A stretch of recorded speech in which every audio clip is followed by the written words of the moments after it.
walk in with all your courage, and then you get in there and be too many other perverts in there, and you get all psyched out. So what you do is you just grab a bunch of videotapes, and you walked up to the counter, and you had to make it look like it was an impulse buy, right? And you're walking up, and everything, all the creepy shit was behind the counter, right? Just fucking heads and feet, just an ass, body parts, serial killer buffet. What fucking world am I entering? Oh my God, somebody's fucking a neck? Jesus Christ, right? And you set it down. Just make it look real subtle. Okay, buddy, is that gonna be all? Yeah, no, maybe that thing down the end with the surprised look on its face? Maybe I'd like to take a shot at that. I don't know. The guy wraps it up, and then you finally get it, you give him the money, you fucking run out to the car, you have this whole weird emotion. You're like excited and you hate yourself. Thank God I finally did it! What the fuck is wrong with me? You just drive off. You go back to your little shitty fucking apartment, and you had to blow it up quietly. So none of your neighbors heard, just like... Then you got excited, start going a little faster. And just watching this thing slowly come into life, just like...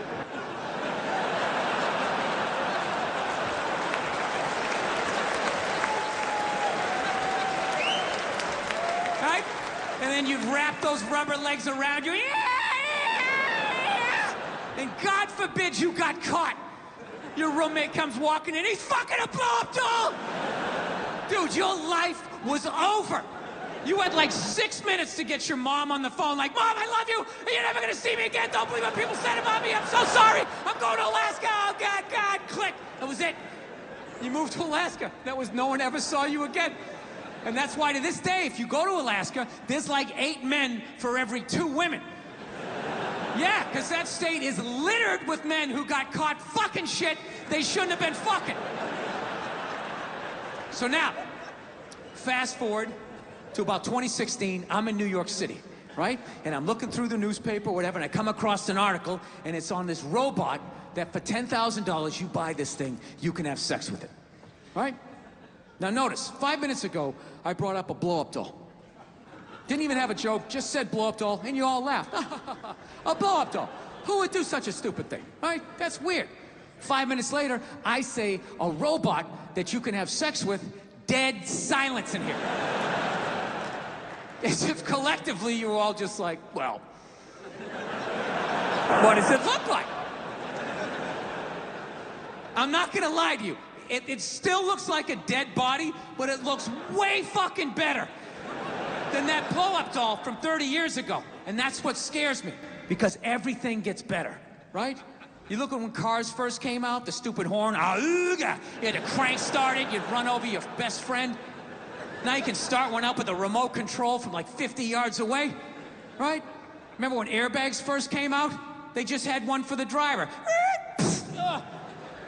My family! Oh my God! Oh my God! Why would you just save me? And then eventually, they got airbags for everybody. Well, these robot sex dolls are gonna be no different.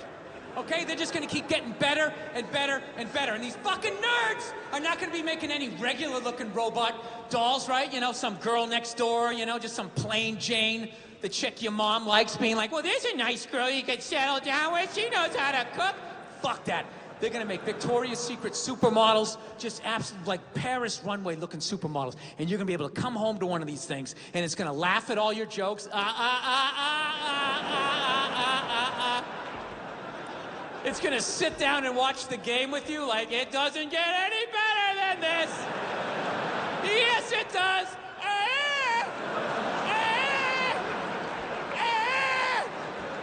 Then it's gonna get up and make you a fucking, I don't know, bunt cake or a meat pie, whatever the fuck you people eat, right? There's not gonna be a human woman in here that's gonna be able to compete with that for longer than 90 minutes, even on your birthday. By the 3rd trip to the fridge, she's gonna be like, yeah, fucking get it yourself. What am I, your slave? Go fuck yourself. And after you've been with one of these robots, like sex dolls, you're not gonna be able to go back to a real woman, right? With all her hopes and dreams and her needs.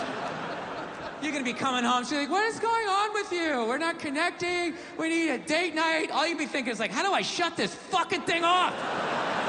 What is it, on nagging mode? Why isn't it blowing me right now? I clearly entered the room. I entered the room. It's supposed to drop to its knees and blow me. I don't understand. Yeah, like your ego is gonna be at like a dictator level. Like, me and my man kids have arrived. Service me. Say that I am your Lord. Yeah, that's it. That's it. You're not gonna be able to go back to a real woman. And then nobody's gonna be fucking women, so they're gonna get lonely, so they're gonna have to create a doll for you guys, right? A giant fucking, I don't know what you guys are into.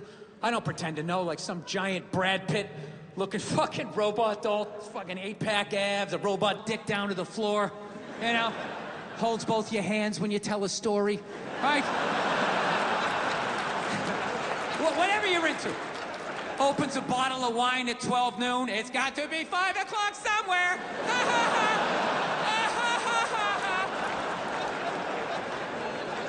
Yeah. I think they're gonna fuck us into extinction.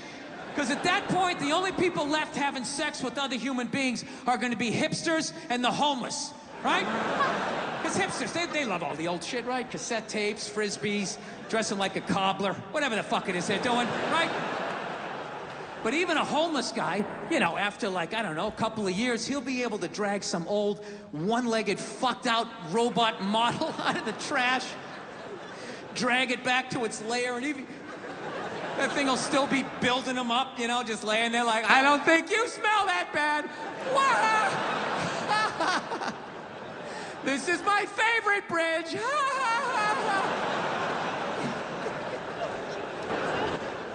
Yeah.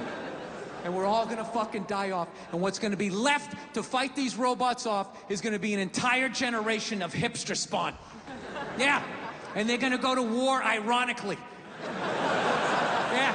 Dressed like, I don't know, fucking growing Civil War beards, dressing like Star Wars action figures, and they're gonna get fucking slaughtered. And right when they get down to the last 30, there's gonna be some liberal robot going like, we should save a few for posterity, right? And they're just gonna stick them in a zoo.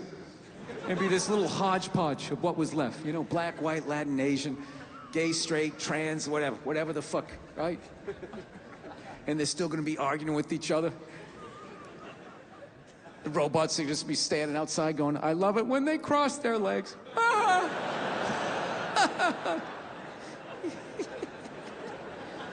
Yeah, and this is the fucking world that I brought my daughter into. Like, I actually am legitimately scared about that.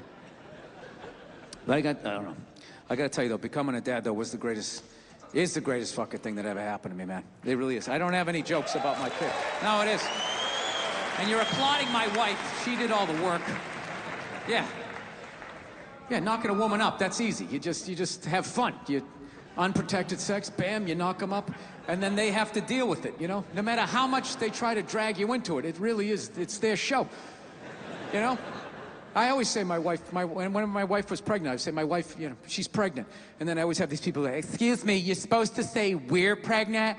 You're supposed to say we're pregnant? It's like, well, I'm not a seahorse, so I'm not fucking pregnant. My wife is pregnant. Look at her, she's putting on weight, her feet are swelling up. You know, she's miserable, fucking miserable. I'm still doing pull-ups, I'm crushing it.